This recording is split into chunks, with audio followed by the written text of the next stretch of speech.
वो सूटकेस को ना देखा कि भाई साहब मेरिट क्या की गति की मारे क्या की मेरिट बैक आ रहे थे लोगों ने सूटकेस देखा, सबने देखा एचपीएससी के अंदर कैसे सूटकेस में रुपये लेन देन होते भीतर से सेट करते देते हैं, बाहर की भी जरूरत नहीं। ये 5 लाख नुका दे पर्ची खर्ची चलाओ, ये सूटकेस चला रहे हैं भाई साहब। बेरोजगार अगर बगावत करेंगे, बेरोजगारों की बगावत इस सरकार से सहन नहीं होगी, सरकार को काट के फेंक देंगे। अलग अलग इन्होंने पीटीआई ड्रंक टीचर अलग अलग सबको एक ही थारा चूल्हा नहीं बंद होने देंगे, उनका चूल्हा उठा ले गई, ये बंद होने की तो बात नहीं थी। तो और जहां तक 75% है उसकी बात है, तो मैं सही बात है, वो बिल्कुल ठीक किया। 50,000 आंगनबाड़ी वर्कर है बेचारी, वे धक्के खाने आ रही है। हमारी माताएं बहनें सड़क पे बैठी हैं, इतने कसूते चड्डे में जब सोड में तो कोई भी ना लगा था, वे सड़क पे बैठी हैं।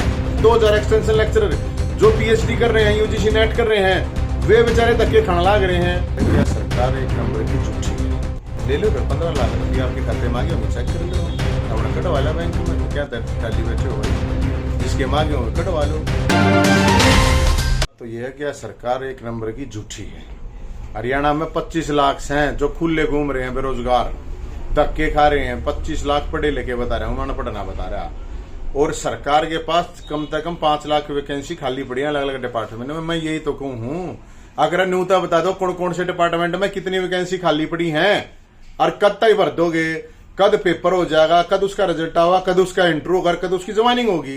ये 2024 में लेकर जाना चाहे हैं, और 2024 में ले जाएगा। भाई साहब मैं तो सिर्फ यही कह रहा हूँ, बेरोजगारों को दुखी मत करो। बेरोजगार अगर बगावत करेंगे, बेरोजगारों की बगावत इस सरकार से सहन नहीं होगी, सरकार को उखाड़ के फेंक देंगे। इसलिए मैं तो सरकार से ये अपील करता हूँ, बेरोजगारी जो है वो इतनी बड़ी समस्या, बेरोजगारी फिर ऊपर तक नशा, क्योंकि वो बेरोजगार रहेगा फिर नशा करेगा, नशा है तो फिर क्राइम, फिर अपराध करेगा। तो ये तो भाई साहब बहुत बड़ी समस्या है। पूरे हरियाणा में देख सको, नशे का इतना बड़ा जाल फैल गया है, और फिर क्राइम हर रोज क्या क्राइम आप देख सको।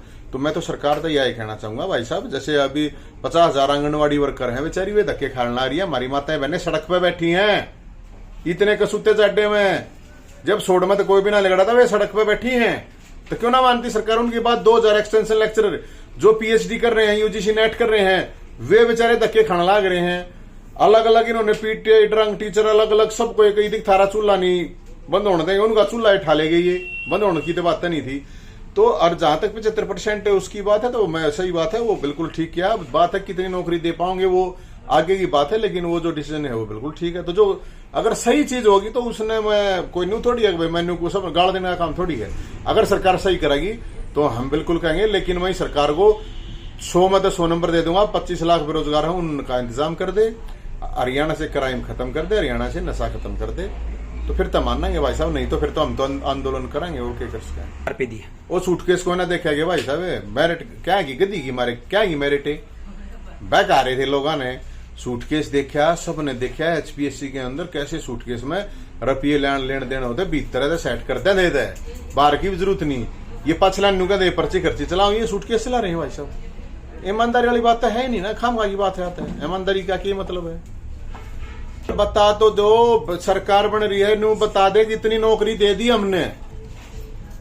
ये तो खाली है ना, बताते कितनी खाली है। मैं तो न्यू तक बता दे बस, सरकार एक बार भाई हमने इतनी नौकरी दे दी और इतने दिन में इतनी और दे देंगे। मैं न्यू सरकार तो वैकेंसी निकालो, जितने भी डिपार्टमेंट में ग्रुप डी से लेके ग्रुप ए तक की जितनी वैकेंसी खाली है बताते दे सरकार ना। तो फिर अपना और काम धंधा करें लोग। जो बालक तैयारी करे हैं, एक बालक पे 1 लाख रुपया लग गया भाई साहब, जो तैयारी करे हैं, हॉस्टल भी ले है, कोचिंग भी ले है, 20 तरह की समस्या हुए हैं, और जो लाग रहे हैं उनने भी हटावे हैं भाई साहब। तो मैं तो सीधी बात है, बेरोजगारों की ये जो लड़ाई है इसको लड़ाएंगे भाई साहब। देखो मेरे ख्याल में ये सबसे सरकार का घटिया निर्णय है, बहुत ही गंदा निर्णय है। जब आज पूरी दुनिया और पूरा देश हेल्थ सिस्टम जहां पे सब फेल हो चुका था, कोरोना ने कितने लोगों को मारा, यहाँ फर्स्ट एड तक लोग उसके लिए वो नहीं थे। लेकिन मैं ये बता रहा हूँ कि हेल्थ तो आज के दिन तो सबसे ऊपर होना चाहिए, टॉप पे ही होना चाहिए। आदमी जिंदा रहेगा जब तक कुछ करेगा, मरे जाएंगे तो फिर क्या करेंगे?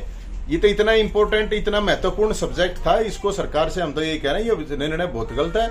और मोदी जी ऐसा निर्णय कर रहे हैं, इससे तो शर्म की बात हो ही नहीं सकती। वैसे तो वो योग करे जहां है। अब हेल्थ केयर उससे बढ़िया कौन सा सब्जेक्ट होगा? अपनी जान तो बचा लोगे, अपने परिवार की घर यार दोस्तों की जान तो बचा लेगा, कुछ सीख लेगा तो उसमें। तो हेल्थ केयर तो सबसे महत्वपूर्ण सब्जेक्ट है, और उसको खत्म करना बहुत घातक सिद्ध होगा। क्योंकि इससे पहले ये महामारी हमारी आई है, जो कोरोना आई है, बहुत लाखों लोग, करोड़ों लोग मरे हैं। मैं आपको बताऊंगा, पूरा देश प्रभावित हुआ है, आर्थिक रूप से, शारीरिक रूप से, सामाजिक, मानसिक, हर तरह से कमजोर हुए हैं लोग।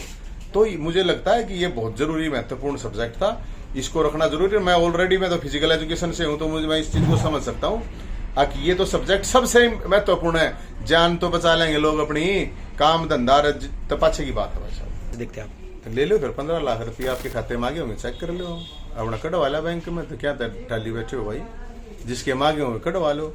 और रोजगार की जहां तक बात है, तो रोजगार तो मेरे हिसाब से 2 करोड़ तो रोजगार खत्म हुए, वो ध्यान नहीं रहा होगा, वो रोजगार खत्म करने की बात करेगी, देने की नहीं। आपने गलत सुन लिया भाई साहब। अरे देश के अंदर, हरियाणा के अंदर कितनी बेरोजगारी, देश में टॉप है यहाँ पर। तो इसलिए मैं तो ये कहूँगा, इस देश के लिए बहुत बड़ी समस्या है, बहुत बड़ी। इनको इसको समझो ना समझो, मैंने नहीं बेरा, लेकिन बेरोजगारी इस देश के लिए बहुत बड़ी है। बेरोजगार नौजवान जिस दिन बगावत कर देंगे, सरकार कोई भी हो, उनके लिए मुश्किल पैदा होगी।